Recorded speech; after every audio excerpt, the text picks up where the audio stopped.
Hi, magandang araw po. Brother Riel Panganiban mula sa Tel Aviv International Seventh-day Adventist Church. At muli po namin kayong iniimbitahan mamayang gabi, July 6, 2026, 8 to 9 p.m. sa ating pong Bible Friends Bible Study.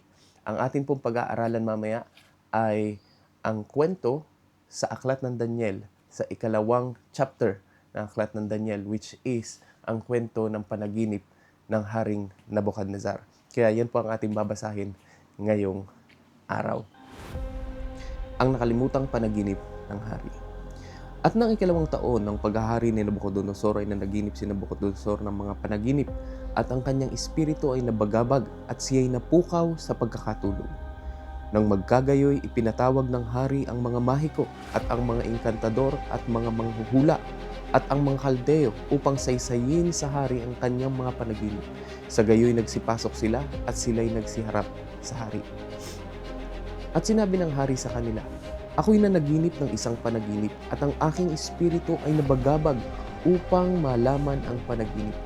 Nang magkagayoy nagsalita ang mga kaldeo sa hari sa wikang Syria, O hari, mabuhay ka magpakailanman. Saysayin mo sa iyong mga lingkod ang panaginip at aming ipapaliwanag ang kahulugan. Ang hari ay sumagot at nagsabi sa mga kaldeo, "Ang bagay ay nawala sa akin. Kung di ninyo ipaliliwanag sa akin ang panaginip at ang kahulugan niyaon, kayo'y pagpuputol-putulin at ang inyong mga bahay ay gagawing dumihan. Ngunit kung inyong ipaliwanag ang panaginip at ang kahulugan niyaon, kayo'y magsisitanggap sa akin ng mga kaloob at mga kagantihan at dakilang karangalan. Kaya't ipaliwanag ninyo sa akin ang panaginip at ang kahulugan niyaon."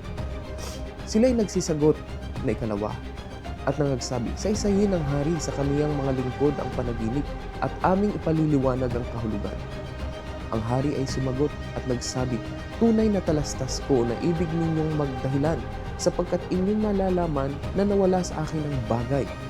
Ngunit kung di niyo ipaliliwanag sa akin ang panaginip, iisang kautusan lamang mayroon sa inyo sapagkat kayo nangaghanda ng pagbubulaan at mga hamak na salita sa harap ko hanggang sa ang panahon ay magbago.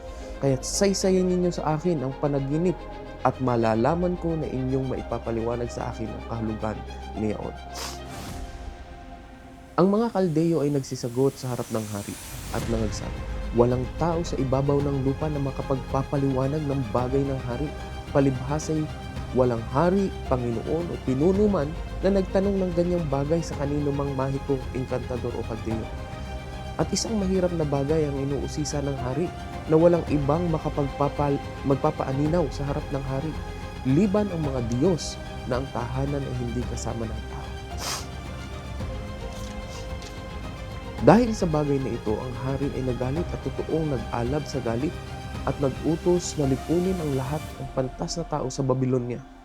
Sa gayoy itinanyag ang pasya at ang mga pantas na tao ay papatayin. At hinanap nila si Daniel at ang kanyang mga kasama upang patayin. Nang magkagayoy, nagbalik ng sagot si Daniel na may payo at kabaitan kay Ariok na punong kawal ng bantay ng hari na lumabas upang patayin ang mga pantas na tao sa Babylonia. Siya ay sumagot at nagsabi kay Ariok na punong kawal ng hari, "Bakit ang pasya ay totoong madalian mula sa hari?" Nang magkagayoy, ipinatalastas ni Ariok ang bagay kay Daniel. At si Daniel ay pumasok at humiling sa hari na natakdaan siya ng panahon sa kanyang paanin at kanyang ipaaaninaw sa hari ang kahulugan. Nang magkagayoy na paraon si Daniel sa kaniyang bahay at ipinaalam ang bagay kay Ananias, kay Misael at kay Azarias na kanyang mga kasama, upang sila'y magsipagnais ng kaawaan sa Diyos ng langit tungkol sa lihim na ito, upang si Daniel at ang kanyang mga kasama ay hindi mga matay na makasama ng ibang mga pantas na tao sa Babylonia. Nang magkagayoy nahayag ang lihim kay Daniel sa isang pangitain sa gabi, nang magkagayoy pinuri ni Daniel ang Diyos sa langit. Si Daniel ay sumagot at nagsabi, "Purihin ang pangalan ng Panginoong Diyos magpakailanman sapagkat ang karunungan at kapangyarihan ay Kanya. At Kanyang binabago ang mga panahon at mga kapanahunan. Siya ay nag-aalis ng mga hari at naglalagay ng mga hari. Siya ay nagbibigay ng karunungan sa marunong at ang kaalaman ng kaalaman sa makakaalam ng unawa." Si Siya'y naghahayag ng malalim at lihim na mga bagay. Kanyang nalalaman kung ano ang nasa kadiliman at ang liwanag ay tumatahak kasama niya.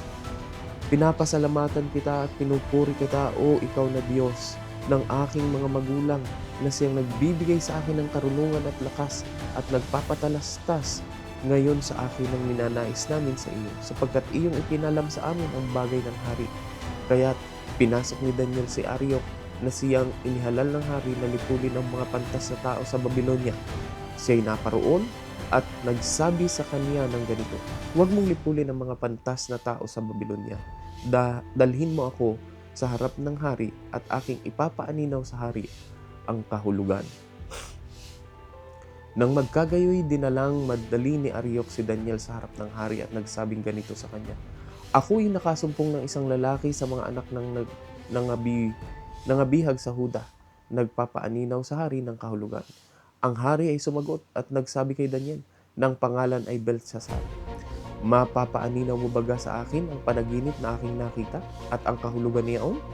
Si Daniel ay sumagot sa harap ng hari at nagsabi, ang lihim na itinatanong ng hari ay hindi maipapaaninaw sa hari kahit ng mga pantas na tao, ng mga engkantador, ng mga mahikuman o ng mga manghuhulaman. Ngunit may isang Diyos sa langit na naghahayag ng mga lihim at siyang nagpapaaninaw sa haring Nabucodonosor kung ano ang mangyayari sa mga huling araw. Ang iyong panaginip at ang pangitay ng iyong ulo sa iyong higaan ay ang mga ito. Tungkol sa iyo, O Hari, ang iyong mga pag-iisip ay dumating sa iyong higaan, kung ano ang mangyayari sa panahong darating. At siya na naghahayag ng mga lihim ay ipinaaninaw sa iyo kung ano ang mangyayari. Ngunit tungkol sa akin, ang lihim na ito ay hindi nahayag sa akin ng dahil sa anumang karunungan na itinamuko kung higit kaysa sino mang buhay, kundi upang maipaaninaw sa hari ang kahulugan at upang iyong malaman ang mga pag-iisip ng iyong puso. Ikaw, O Hari, nakakita at narito ang isang malaking larawan. Ang larawang ito ay makapangyarihan at ang kanyang kakinangan ay mainam at tumayo sa harap mo at ang anyo niya ay kakilabot.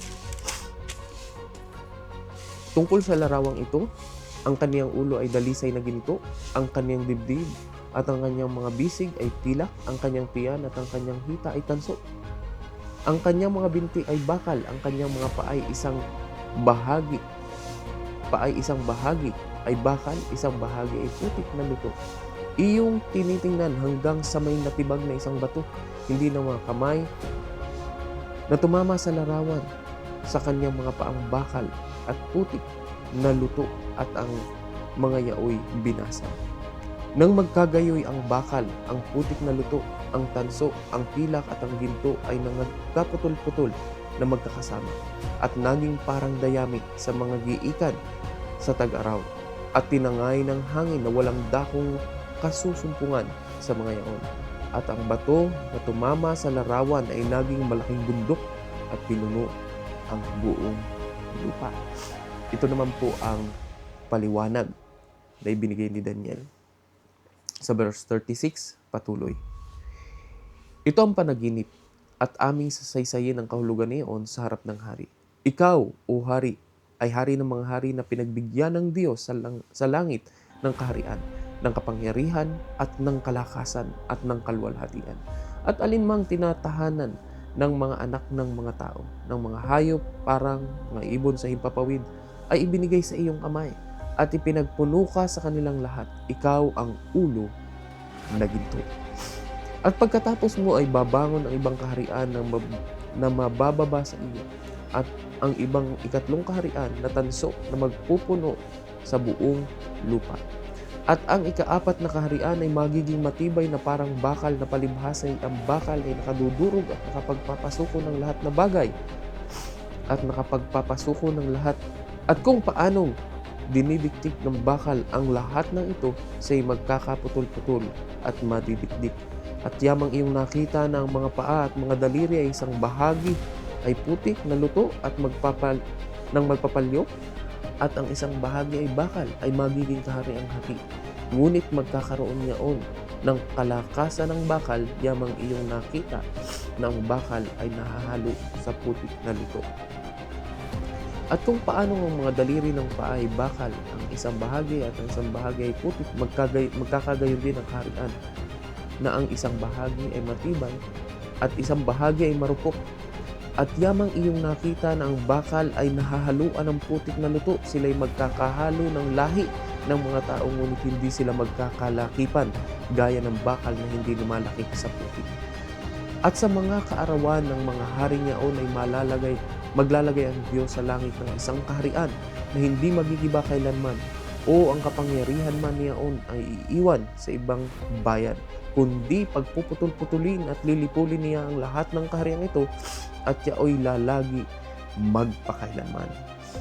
Yamang iyong nakita ng isang bato ay natibag sa bundok, hindi ng mga kamay, at pumutol ng mga bakal ng mga tanso ng putik, ng pilak at ng ginto, ipinaalam ng Diyos, ng dakilang Diyos sa hari kung ano ang mangyayari sa nahaharap, at ang panaginip ay tunay at ang pagkaaninaw niyaon ay tapat. Nang magkagayoy, ang haring Nabucodonosor ay nagpatirapas, sumamba kay Daniel at nag-utos na sila'y maghandog ng alay at ng may masarap na amoy sa kanya. Ang hari ay sumagot kay Daniel at nagsabi, sa katotohanan, ang iyong Diyos ay Diyos ng mga Diyos at Panginoon ng mga hari at tagapagpahayag ng mga lihim. Yamang ikaw ay nakapaghayag ng lihim na ito. Nang magkagoy, pinadakila ng hari si Daniel at binigyan siya ng maraming dakilang kaloob at pinagpuno siya sa buong lalawigan ng Babylonia. Pinagpuno siya sa buong lalawigan ng Babylonia at pinapaging pangulo ng mga tagapamahala sa lahat ng pantas sa Babylonia. At si Daniel ay humiling sa hari at kanyang inihalal si Sadrach, Mesach at Abednego sa mga gawain sa lalawigan ng Babylonia, ngunit si Daniel ay nasa pintuang daan ng hari. So yan po mga minamahal na mga kapatid, ang Daniel 2. Kaya atin pong pag-aaralan mamaya ang tungkol dito sa propesiyang ito, sa kwentong ito, at ito ay naglalaman ng napakarami at kamanghamanghang mga katotohanan, lalo na mga propesiya tungkol sa mga panahon, mga kaharian at mangyayari sa hinaharap. Kaya wag po kayong mawawala mamaya. Ngayon ay August 6, 2026, 8 to 9 p.m. Ano po, akin po ilalagay ang ating Zoom link dito sa description ng video ito. At mamayang 8 to 9 p.m. Jerusalem time ay pwede po kayong sumali. I-click nyo lang po ang link at kayo po ay dadalhin sa atin pong Zoom meeting. At pwede rin po kayong pumunta sa atin pong website ay tiyakministry.org at makikita nyo rin po dun ang ating page ng ating pong Bible Friends Bible Study at makikita nyo rin po dun ang link ng ating pong Zoom meeting. Magandang araw po at God bless sa ating lahat.